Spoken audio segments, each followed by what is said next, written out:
ಮುಖ್ಯಮಂತ್ರಿಗಳು ಇಷ್ಟು 20 ತಿಂಗಳಲ್ಲಿ ಇಷ್ಟೆಲ್ಲ ಘಟನೆ ಆದ್ರೂ ಕೂಡ ಒಂದು ದಿನನೂ ಕೂಡ ಗೃಹ ಇಲಾಖೆಯನ್ನು ಕರೆದು ಯಾಕೆ ಹಿಂಗೆ ನಡೀತಾ ಇದೆ, ಏನು ತಪ್ಪಾಗಿದೆ, ಒಂದು ದಿನ ಪ್ರಶ್ನೆ ಮಾಡಿಲ್ಲ.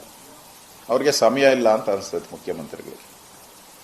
ಅವರು ಈ ಬೆಳಗಾವಿ ಅಧಿವೇಶನ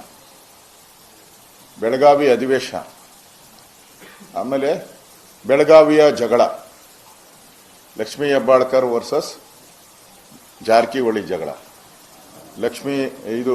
D K Shivakumar versus Jarkiholi ಜಗಳ, ಸಿಎಂ ಕುರ್ಚಿಯ ಕಾದಾಟ, ಕಾಂಗ್ರೆಸ್ ಪಕ್ಷದ ಅಧ್ಯಕ್ಷರ ನಿರ್ಗಮನ, ಇದರಲ್ಲಿ ಇಡೀ ಸರ್ಕಾರ ಮುಳುಗೋಟಿದೆ. ಆದ್ರಿಂದನೇ ಹೇಳೋರು ಕೇಳೋರು ಯಾರು ಇಲ್ಲದೆ ಇರೋದ್ರಿಂದ ಅಧಿಕಾರಿಗಳು ಯಥೇಚ್ಛವಾಗಿ ಅಧಿಕಾರಿಗಳು ಒಂಥರ ಕೈ ಚೆಲ್ಲಿ ಕೂತಿದ್ದಾರೆ. ಇಡೀ ರಾಜ್ಯದಲ್ಲಿರುವಂತಹ IAS IPS ಅಧಿಕಾರಿಗಳು ಯಾರಿಗೂ ಕೆಲಸ ಮಾಡೋ ಇಂಟ್ರೆಸ್ಟ್ ಇಲ್ಲ. ಯಾಕಂದ್ರೆ ಇವರೆಲ್ಲ ಕುರ್ಚಿ ಕಾದಾಟದಲ್ಲಿ ಇದ್ದಾರೆ. ಯಾರು ಮುಖ್ಯಮಂತ್ರಿ ಆಗ್ತಾರೋ ಅಂತ ಸಲಾಂ ಹೊಡೆಯಕ್ಕೆ ಇವರೆಲ್ಲ ಕಾತಿದ್ದಾರೆ.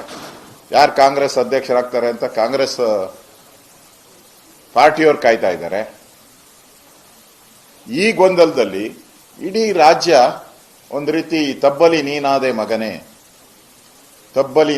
ಮಗನೇ ಅನ್ನೋ ರೀತಿ ಇಡೀ ರಾಜ್ಯ ಇವತ್ತು ಕಾನೂನು ಸುವ್ಯವಸ್ಥೆ ದೃಷ್ಟಿಯಿಂದ ತಬ್ಬಲಿ ಆಗೋಟಿದ್ದೀವಿ. ನಮಗೆ ಏನು ಮಾಡಬೇಕು ಅಂತ ತೋಚ್ತಾ ಇಲ್ಲ ರಾಜ್ಯದ ಜನತೆಗೆ. ಆ ಪರಿಸ್ಥಿತಿಗೆ ಇವತ್ತು ಕರ್ನಾಟಕದಲ್ಲಿ ಸರ್ಕಾರ ಕಾನೂನು ಸುವ್ಯವಸ್ಥೆಯನ್ನ ಒಂದು ಪ್ರತಾಪಕ್ಕೆ ದೂಡ್ಬಿಟ್ಟಿದ್ದಾರೆ. ಇದಕ್ಕೆ ನೇರ ಕಾರಣ ಕಾಂಗ್ರೆಸ್ಸಿನ ಈ ಭ್ರಷ್ಟಾಚಾರ, ಸ್ವಜನ ಪಕ್ಷಪಾತ, ಟ್ರಾನ್ಸ್ಫರ್ ಅಲ್ಲಿ ಲೂಟಿ, ಇದರಿಂದ ಈ ರಾಜ್ಯದಲ್ಲಿ ಒಂದು ರೀತಿ ಈ ದರೋಡೆಗಳ ರಾಜ್ಯ ಆಗಿ ಪರಿವರ್ತನೆ ಆಗಿರೋದು ರಾಜ್ಯದ ಜನರಲ್ಲಿ ಭಯ ಹುಟ್ಟಿಸುವಂತ ಒಂದು ವಾತಾವರಣ ಆಗಿದೆ. ಈ ಸರ್ಕಾರಕ್ಕೆ ಮಾನ ಮರ್ಯಾದೆ ಇದ್ರೆ ಇನ್ನಾದ್ರೂ ಕುರ್ಚಿ ಜಗಳ ಬಿಟ್ಟು, ಅಧಿಕಾರದ ವ್ಯಾಮೋಹ ಬಿಟ್ಟು ಕಾನೂನು ಸುವ್ಯವಸ್ಥೆಯನ್ನ ಕಾಪಾಡುವಂತ ವ್ಯವಸ್ಥೆ ಮಾಡಲಿಲ್ಲ ಅಂದ್ರೆ ಮುಂದೆ ಈ ರಾಜ್ಯದಲ್ಲಿರುವಂತ ಎಲ್ಲ ಕೈಗಾರಿಕೆಗಳು ಎಲ್ಲ ಈ ರಾಜ್ಯವನ್ನ ಬಿಟ್ಟು ಹೋಗುವಂತ ಪರಿಸ್ಥಿತಿಗೆ ನೀವೇ ದೂಡ್ತಾ ಇದ್ದೀರಾ.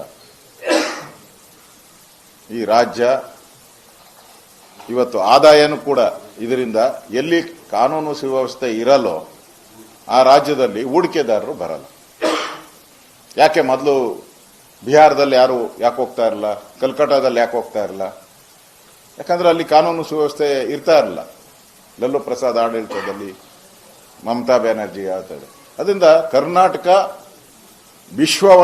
ವಿಶ್ವದ ಗಮನವನ್ನ ಸೆಳೆದಂತ ಹೂಡಿಕೆದಾರರ ಒಂದು ಸ್ವರ್ಗ ಇದು ದರೋಡೆಕೋರರ ಸ್ವರ್ಗ ಆಗಿದೆ. ಬಹಳ ನೋವಿನಿಂದ ಹೇಳ್ತಾ ಇದ್ದೀನಿ, ಇದು ದರೋಡೆಕೋರರ ಸ್ವರ್ಗ ಆಗಿದೆ. ಅದರ ಪಾಪಿಗಳು ಯಾರಾದರೂ ಇದ್ರೆ ಅದು ಈ ಕಾಂಗ್ರೆಸ್ ಸರ್ಕಾರ.